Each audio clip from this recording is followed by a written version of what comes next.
देव देश पर मिटने वाला शेर शिवा का छावा था, महापराक्रमी परमप्रतापी एकही शंभू राजा था.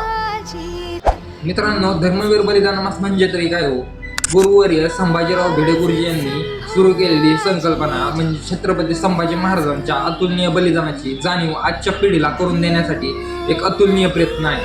हा बलिदान मास कोणत्याही एका व्यक्तीचा किंवा एका पंथाचा नाही, तो संपूर्ण हिंदुस्थानातील हिंदू समाजाच्या स्मरणाचा आणि जागृतीचा कालखंड आहे.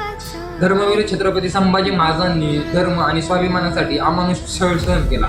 अगदी संभाजी महाराजांचे डोळे फोडले गेले, जीभ कापली गेली, अंगाची कातडी सोलली गेली, शरीराचे अवयव काढले गेले, पण संभाजी महाराजांनी कधीही औरंगजेबासमोर मान टेकवली नाही. त्यांच्या या बलिदानाची जाणीव प्रत्येक गावात, प्रत्येक घरात झाली पाहिजे. बलिदान मास म्हणजे केवळ स्मरण नाही, तर स्वाभिमान, निडरता आणि धर्मनिष्ठा जागवण्याची प्रतिज्ञा आहे.